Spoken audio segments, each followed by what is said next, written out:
देख रहे हैं GTV न्यूज। इटावा स्नातक मतदाता चुनाव में समाजवादी पार्टी के राष्ट्रीय अध्यक्ष अखिलेश यादव अपने गांव सेफई में मतदान करने पहुंचे। अखिलेश ने पहुंचते ही निर्वाचन आयोग के कोविड नियम के तहत थर्मल स्क्रीनिंग एवं सैनिटाइजेशन करवाया। उसके बाद मतदान करके वापस लौटते ही मीडिया के सवालों के जवाब देते हुए कहा कि स्नातक चुनाव में लोग बड़े पैमाने पर निकलकर वोट कर रहे हैं, अधिक से अधिक वोट डाल रहे हैं। इस चुनाव के इस सदन में गिनती कितनी ज़्यादा है और परिणाम आने पर उसका आने वाले चुनाव में असर पड़ेगा। कुछ ऐसे मामले हैं कि सदन में जो लोकतंत्र ताकत पर उनको एक सदन में पास कर रहे हैं, दूसरा सदन कोई है तो अपर हाउस है। लोकतंत्र में जो अधिकार है उसको सुरक्षित रख सकें, उसको जरूर वोट करें। मुझे उम्मीद है कि समाजवादी पार्टी के प्रत्याशी हैं, उनके पक्ष में मतदान हो रहा है। पेश इटावा से राहुल तिवारी की एक खास रिपोर्ट। जो आरोप सरकार पे लग रहा है कोई नया आरोप नहीं है, उसके बावजूद भी मुझे खुशी है इस बात की कि बड़े पैमाने पर लोग निकल कर के आ रहे हैं और वोट डाल रहे हैं। मुझे उम्मीद है कि ज़्यादा से ज़्यादा लोग वोट डालेंगे। ये बहुत महत्वपूर्ण इलेक्शन है। इसके साथ साथ सदन में भी गिनती किस दल की ज़्यादा है, किस दल की कम होगी, इससे चुनाव के परिणाम आने से असर पड़ेगा। कई ऐसे मामले हैं जो लोकतंत्र में अपनी ताकत पर उनको एक सदन में पास कर रहे हैं। अगर दूसरा सदन कोई है जो रोक सकता है, बहस कर सकता है, तो वो अपर हाउस है।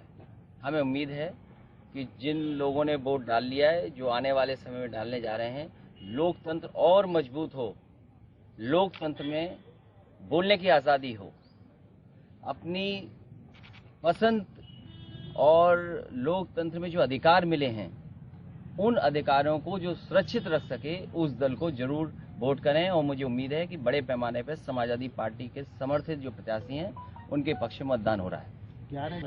पहले भी सीटें जीती थी, क्योंकि ये बहुत गिनती का चुनाव है और कई तरह की चीज़ें सामने आती हैं। उसके बावजूद भी पार्टी जीतेगी, पहले से ज़्यादा पार्टी जीतेगी। विपक्ष आरोप लगा रहा है कि सत्ता दल के लोग कह रहे हैं कि विपक्ष बरगला रहा है किसानों को, किसान आंदोलन लगातार कर रहे हैं, बहकावे में ना है।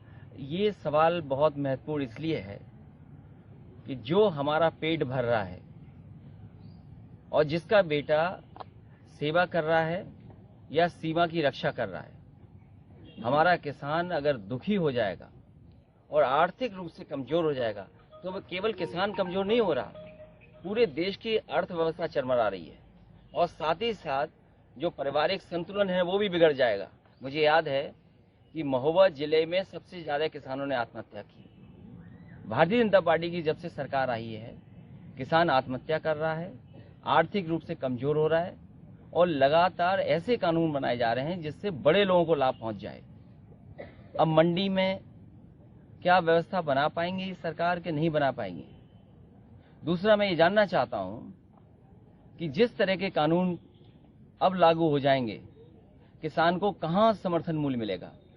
सरकार ने जो कीमत तय की है, आप मुझसे नहीं, लाइन में जितने लोग लगे, सड़क पे जितने किसान दिखाई दें या गरीब दिखाई दे, उससे पूछिए क्या उसको धान का पैसा सही मिला जो सरकार ने निर्धारित किया था। एक भी किसान हमें बता दो जिसको धान की सही कीमत मिली हो। मक्का क्या तय थी फसल कीमत और क्या मिला।